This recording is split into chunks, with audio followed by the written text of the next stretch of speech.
Mira, resulta que el otro día estaba tan tranquilamente en mi casa cuando de repente, mientras estaba leyendo la prensa, me encuentro un titular que decía algo así como que el interior de la Tierra se estaba frenando.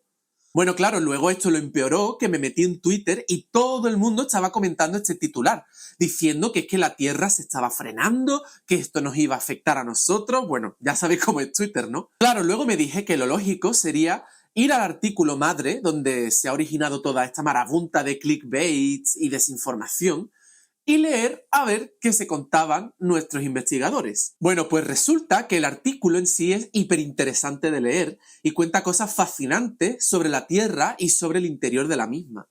Pero claro, los titulares lo han exagerado todo y han dado información que es medio verdad, como suele pasar. En sí, el artículo se publicó en Nature y se titula Multi-Decadal Variation of the Earth's Inner Core Rotation, que traducido resulta la variación a lo largo de décadas de la rotación del núcleo interno terrestre.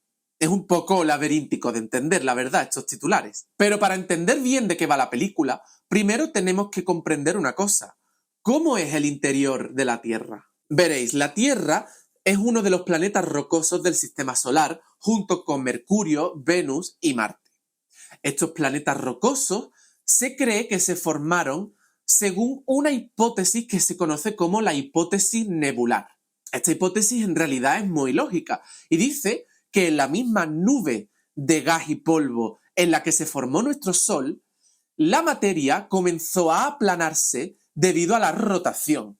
Esto es algo que se produce por las leyes físicas. Este disco que se formó se conoce como disco protoplanetario. Este disco protoplanetario era muy turbulento y había desequilibrios gravitacionales. Esto hacía que la materia comenzase a chocar entre sí, por lo que también era un disco de acreción alrededor del Sol naciente. Entonces lo que se cree que pasó es que se fueron formando conglomerados de material rocoso que fueron creciendo y formaron planetesimales, que es el embrión de nuestros planetas rocosos. Los planetesimales de los planetas rocosos se fueron agrandando y acabaron formando los planetas que conocemos hoy en día.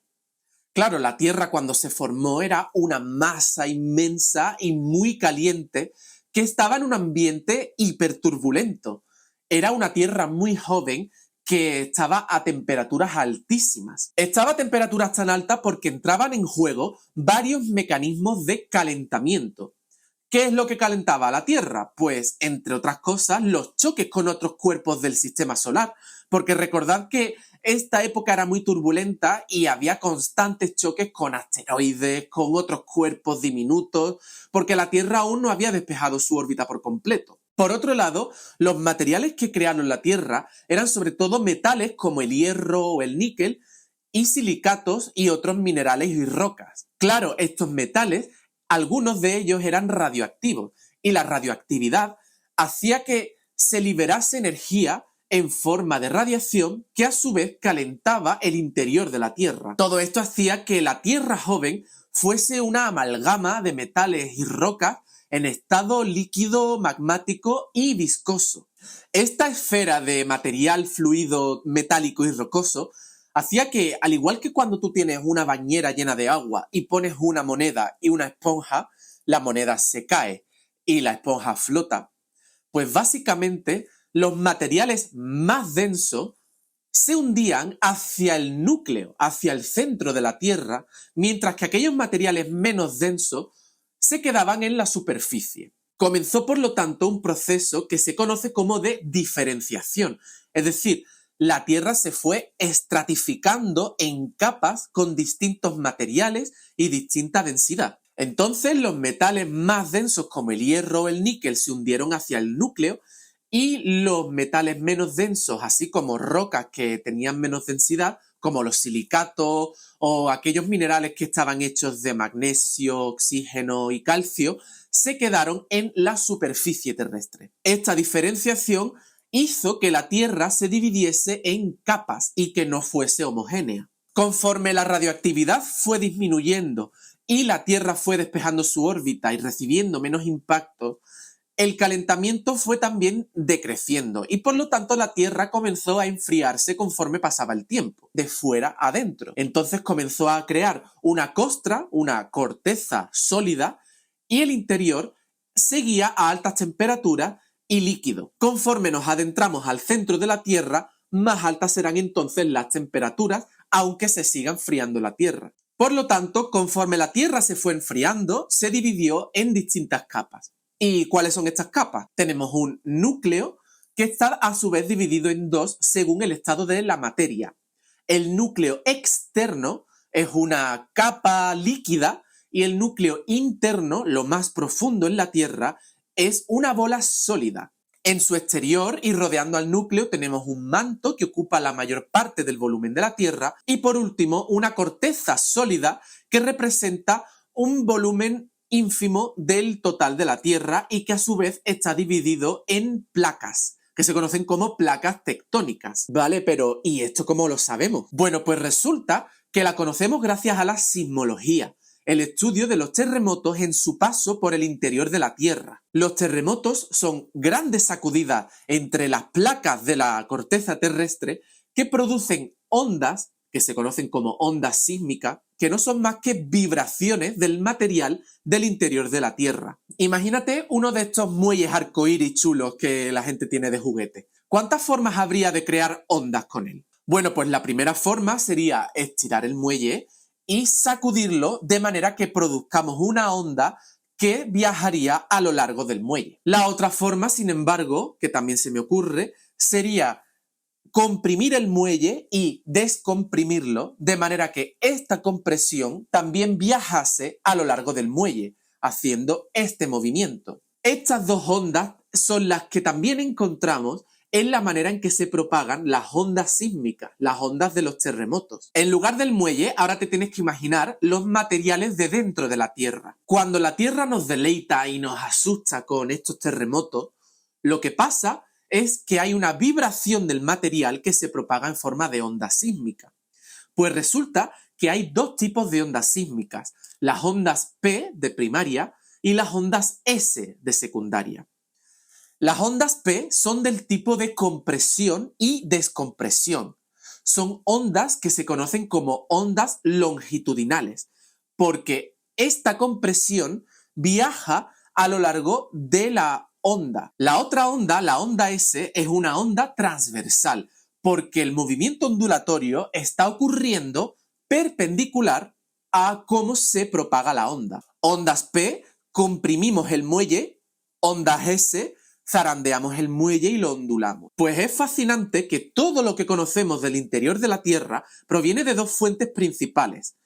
La primera, el estudio sismológico, es decir, el estudio del paso de ondas sísmicas por el interior terrestre. Y la segunda fuente es la observación y medición directa de los materiales del interior de la Tierra, gracias a perforaciones que no llegan a más de 12 kilómetros del interior de la Tierra. Pues bien, tanto el estudio de los minerales y las rocas in situ como el estudio de los terremotos nos han informado de cómo es la composición del interior de la Tierra y cómo son sus capas. La primera capa, la capa más externa, es la corteza de un espesor de entre 10 y 40 kilómetros y que está formada sobre todo por silicatos y por otros minerales con contenido de calcio, de magnesio, de oxígeno, etc. El manto es la capa más gruesa de la Tierra y llega a unas profundidades de hasta 2.900 kilómetros. Tiene una composición de rocas parecida a la corteza, pero con mayor cantidad de hierro.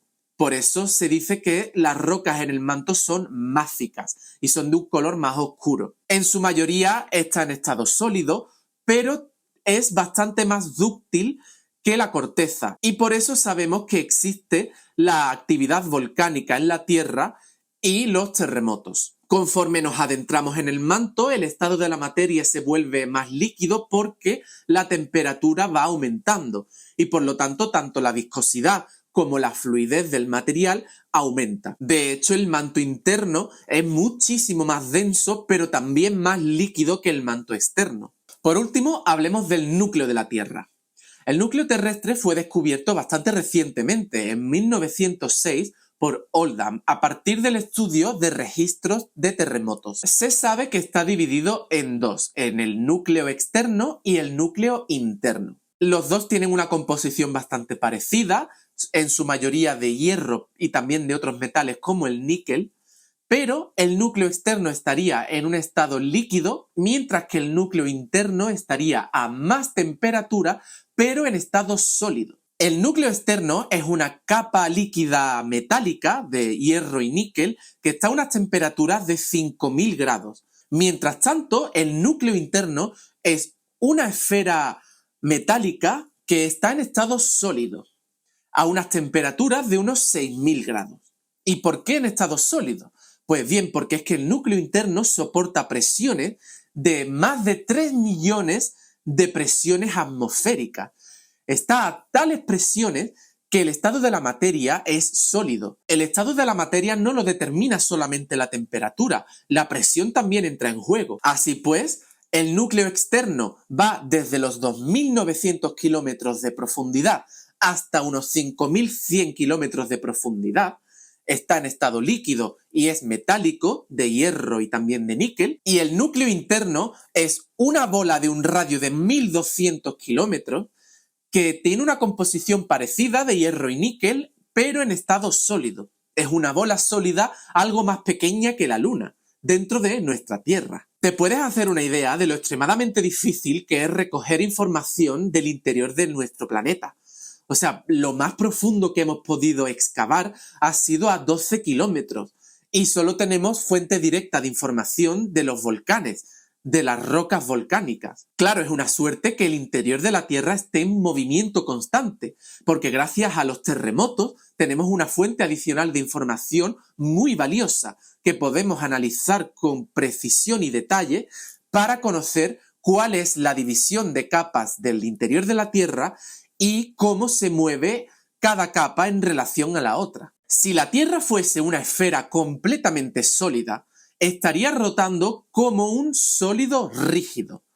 Rotar como un sólido rígido quiere decir que no importa qué partícula de la Tierra tomes, la rotación angular será la misma. ¿Y cuál es la rotación angular de la Tierra? Pues de unos 360 grados en un día.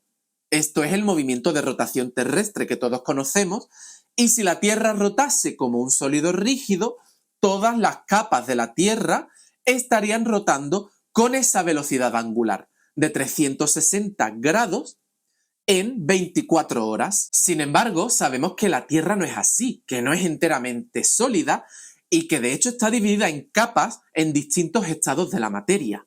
Por lo tanto, es razonable suponer que el núcleo interno sólido tiene alguna rotación adicional porque está dentro, incrustado, en el núcleo externo que es líquido. En otras palabras, la Tierra tiene un movimiento de rotación diario de 360 grados por 24 horas, pero el núcleo interno podría tener una rotación diferencial. Es decir, que no rotase como un sólido rígido, sino que además de la rotación de la Tierra, tuviese una rotación extra, una rotación diferencial. Esto nos lleva a pensar que el núcleo interno, además de la rotación diaria de la Tierra, podría tener otra rotación diferente por estar dentro de un medio líquido como el núcleo externo, si sobre él aplicamos una fuerza. Es decir, si sobre el núcleo interno actúa una fuerza, podría tener una rotación extra a la rotación diaria de la Tierra. Cuando una fuerza hace que un cuerpo rote, esta fuerza recibe el nombre de torque. Pues bien, ¿de dónde puede proceder un torque o una fuerza en el núcleo interno de la Tierra? Pues básicamente el núcleo externo, que es líquido, es una amalgama fluida de metales. Y claro, esta amalgama de metales tiene electrones en su capa más superficial que se pueden mover con cierta libertad. Cuando hay cargas eléctricas en movimiento, la física nos dice que se crea un campo magnético, y de ahí que la Tierra posea un campo magnético. Esto se conoce como la geodinamo, porque la Tierra actúa como si fuese una dinamo increíblemente grande que al rotar hace que se cree un campo magnético propio. El modelo de la geodinamo entonces explica bastante bien por qué la Tierra tiene su propio campo magnético. El núcleo interno sólido además está también formado por metales, por hierro y también por níquel. Entonces es susceptible de las fuerzas electromagnéticas que surgen de la interacción con este campo magnético. De hecho, ya en 1981 el geofísico Gabbins predijo en su teoría que el núcleo interno de la Tierra tenía una diferencia de rotación debido a esta fuerza electromagnética. Es decir, que el electromagnetismo de nuestro campo magnético actúa sobre el núcleo interno y hace que posea una velocidad de rotación diferente a la rotación de la Tierra en conjunto. Y todo esto debido al torque electromagnético. Concluyó que el núcleo interno no rota con el resto de la Tierra como si fuese un sólido rígido, sino que presenta lo que se conoce como rotación diferencial. La rotación diferencial quiere decir que la rotación angular del núcleo interno es distinta de la rotación total de la Tierra. Es decir, que además del movimiento de rotación diario de la Tierra, hay una rotación extra que es debido a ese torque electromagnético. La rotación diaria de la Tierra, como hemos dicho, es 360 grados cada 24 horas, aproximadamente, y por lo tanto, que el núcleo interno tenga una diferencia de rotación mayor, es decir, que su rotación diferencial sea más rápida que el resto de la Tierra, se traduce en una superrotación. De lo contrario, si rotase más despacio sería una infrarrotación. Y si la rotación diferencial fuese cero, entonces estaríamos hablando de que el núcleo interno y la Tierra en su conjunto rotan al unísono. Entonces, el núcleo interno se comportaría como si fuese un sólido rígido con el resto de la Tierra. Gracias a modelos computacionales, en 1995, Glatz-Meyer y Roberts diseñaron un modelo de la geodinamo, es decir, de cómo el núcleo externo líquido crea un campo magnético terrestre, y a su vez predijeron que el núcleo externo ejerce un torque electromagnético sobre el núcleo interno tal que existe una superrotación del núcleo interno. Es decir, que el núcleo interno tiene una rotación diferencial y de hecho rota más rápido que el resto de la Tierra, de solo unos pocos de grados al año. Es decir, un incremento de velocidad angular muy pequeño en comparación con la rotación terrestre, de 360 grados al día. El modelo computacional de Glatz-Meyer y Roberts fue un modelo teórico, pero ¿qué nos dicen las observaciones? La manera de funcionar de la ciencia es intentar desmentir la teoría con nuevas observaciones para intentar avanzar el conocimiento científico. Esto es así porque si nos quedamos con lo establecido y no intentamos expandir los límites del conocimiento, caeríamos siempre en errores y en limitaciones de nuestro conocimiento. Si al contrario las observaciones reproducen la teoría, entonces es que la teoría es muy buena y muy sólida, que es lo que pasa, por ejemplo, con la relatividad general o con la física cuántica. Los primeros en dar datos empíricos sobre esta teoría fueron los geofísicos Son y Richards en 1996, un año más tarde, y dijeron que había evidencia de que efectivamente el núcleo interno presentaba una rotación diferencial, y no solo esto, sino que rotaba más rápido que el resto de la Tierra. Todo esto se basó en estudios de terremotos a partir de dobletes sísmicos. Los dobletes sísmicos son terremotos que suceden en las mismas regiones del planeta, pero con diferencias de años. Es decir, entre uno y otro pasan una serie de años y hasta décadas. Veréis, un mismo terremoto que se mida entre dos estaciones sísmicas en el planeta que estén separadas entre 145 y 155 grados, tiene tres caminos posibles. El primer camino, que se conoce como PKP-DF, quiere decir que la onda sísmica atraviesa el núcleo interno. Por otro lado, si la onda sísmica es una onda PKP-BC, significa que la onda no atraviesa el núcleo interno, pero que se queda justo en la superficie. Finalmente, hablamos de una onda PKP-AB cuando la onda sísmica viaja solamente por medio del núcleo externo. Lo que se hizo fue comparar el tiempo de llegada de aquellas ondas sísmicas que sí atravesaban el núcleo interno, las ondas DF, y aquellas ondas que no lo atravesaban, las ondas BC. Entonces, si tú comparas el tiempo de llegada en dobletes sísmicos que tienen un lapso de años, es decir, cuánto tardan estas ondas entre años, se ve que si hay alguna diferencia temporal, eso nos está queriendo decir algo sobre cómo rota el interior de la Tierra. Una diferencia temporal entre dobletes de un año a otro quiere decir que el mismo terremoto, medido entre 2 años diferentes, ha tardado un tiempo distinto en llegar de una estación a otra. Lo que el equipo de Song y Richards en 1996 midió fue que en un intervalo de 28 años, las ondas se estaban acelerando 0,3 segundos cuando atravesaban el núcleo interno, lo cual interpretaron como que el núcleo interno poseía una rotación diferencial, es decir, que estaba en superrotación con respecto al resto de la Tierra. Realmente esto fue muy debatido porque puede haber otras interpretaciones de esta diferencia temporal de llegada. Puede ser que, como sabemos, el núcleo interno es anisotrópico, es decir, que no es isotrópico, que en distintos ejes de la Tierra las velocidades de las ondas sísmicas son diferentes. Y esto puede alterar tu resultado. Sin embargo, tened en mente que la cuestión de la rotación diferencial del núcleo interno sigue en fuerte debate en el mundo de la geofísica. Y de hecho es que es una teoría que acaba de nacer y no es una teoría sólida.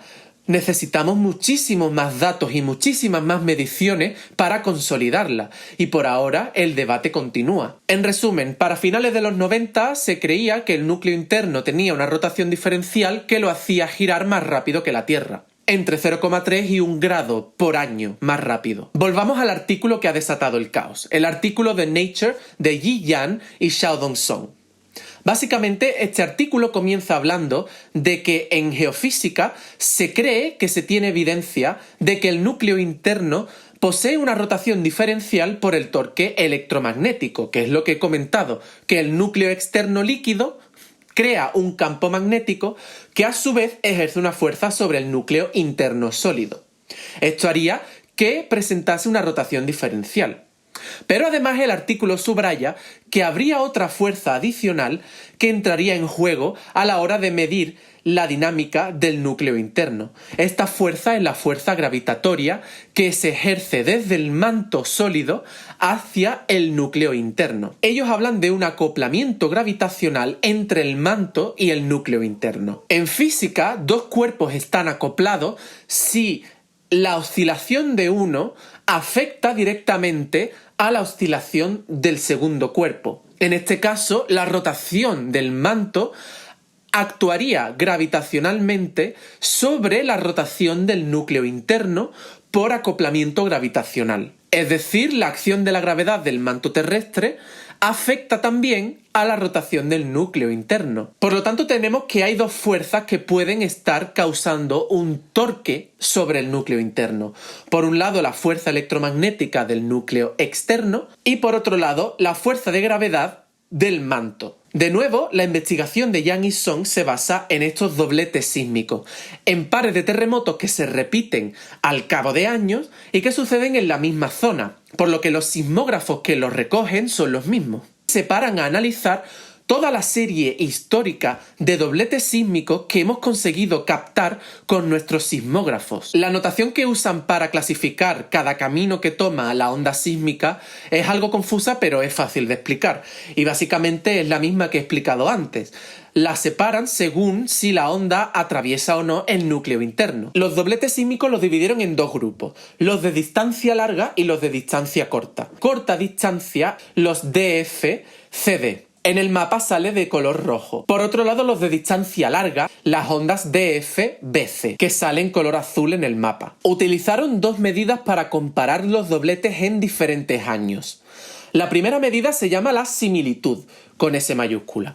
La similitud no es más que cómo de similar son las ondas en años diferentes.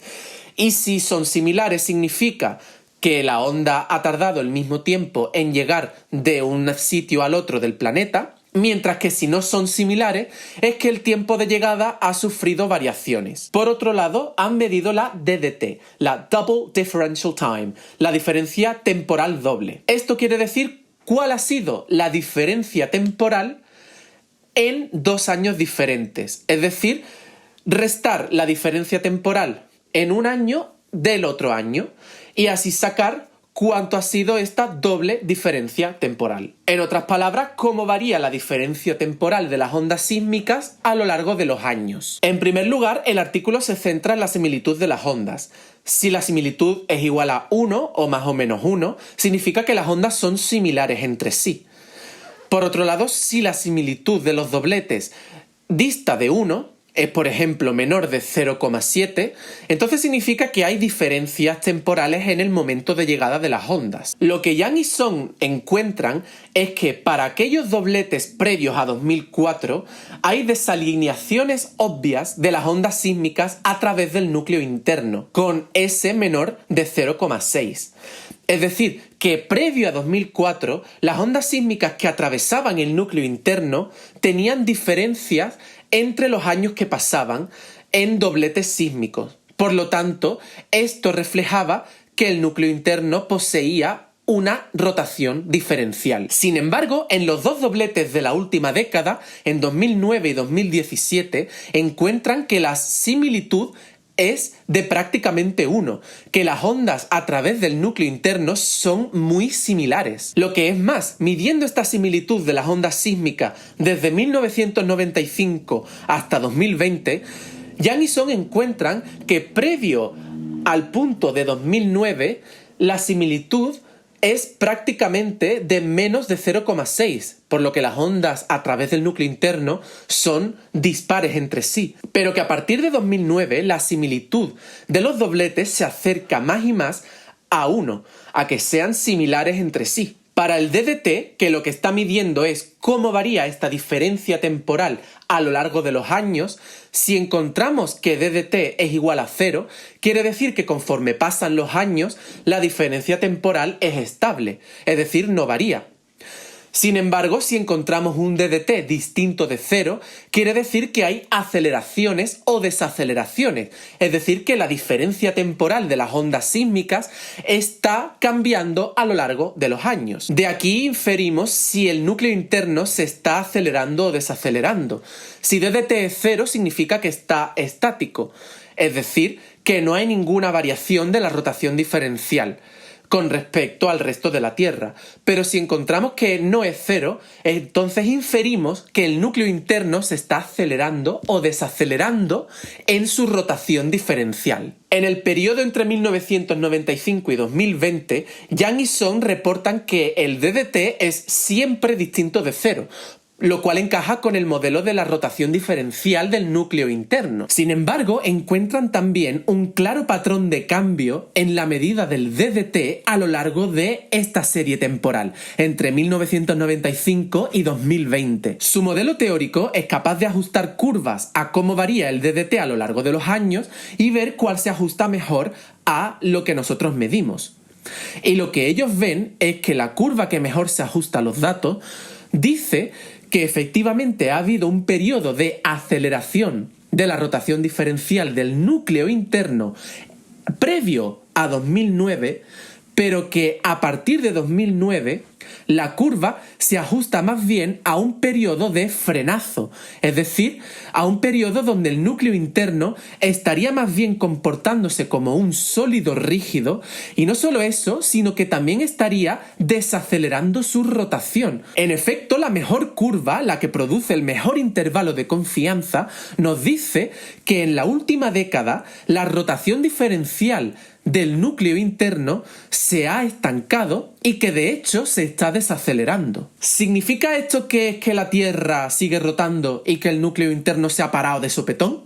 Pues obviamente no, absolutamente no. Lo que esto nos está diciendo es que la rotación diferencial del núcleo interno, es decir, la rotación extra al giro de la Tierra, se está desacelerando. Es decir, que esta rotación extra se está frenando hasta hacer que el núcleo interno pueda rotar como un sólido rígido, y no solo eso, sino que también hay indicios de que se esté frenando y desacelerando. Bueno, pero es que Yang y Song no se quedan ahí, sino que también interpolan los datos de una serie histórica más larga, es decir, datos de terremotos desde la década de los 60 hasta nuestros días.